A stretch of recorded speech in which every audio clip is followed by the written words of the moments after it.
آپ علیہ السلام نے فرمایا ایک زمانہ ایسا آئے گا، فتنوں کا زمانہ ہوگا، یصبح مؤمنا ویمسی کافرا، صبح کو مسلمان شام کو کافر۔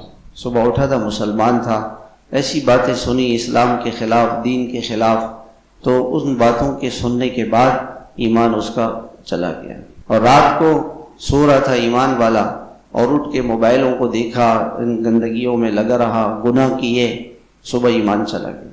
حضرت شیخ رحمۃ اللہ علیہ نے لکھا ہے کہ ایک نوجوان، ایک شخص تھا، اس کا انتقال ہو رہا، لوگوں نے کہا کلمہ پڑھو، کہنے لگا کہ میری زبان پہ کلمہ نہیں آتا۔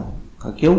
کہ میں دکاندار تھا، عورت آتی تھی اس کے چہرے پہ نظر ڈال دیتا تھا، اب شیطان وہ نظریں میرے سامنے وہ منظر لا رہا ہے، وہ میری زبان سے کلمہ نہیں پڑھا جا رہا۔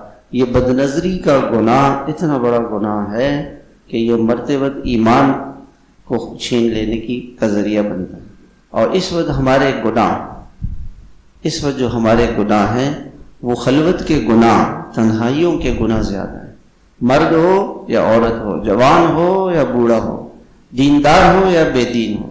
دیندار بھی اسی میں لگے ہوئے ہیں، شیطان موبائلوں میں لگائے ہوئے ہیں، شیطان کو بٹن دبائیں گے گناہ شروع ہو جائے گا۔ تو لایانی سے جس کا کوئی فائدہ نہیں ہے اس سے اپنے آپ کو بچانا، اور غفلت سے توبہ کرنا۔ اللہ تعالیٰ سے دل غافل ہے، اسی وجہ سے انسان گناہ کرتا ہے۔ گناہ کیوں کرتا ہے؟ اللہ تعالیٰ کیسی عجیب بات فرماتے ہیں، اَيَحْسَبُ أَن لَّمْ يَرَهُ أَحَدٌ، اے انسان تجھے یہ خیال ہے کہ تجھے کوئی نہیں دیکھ رہا؟ ایسا نہیں، تجھے یہ خیال تیرا ہے کہ تجھے کوئی نہیں دیکھتا، اللہ دیکھ رہا ہے۔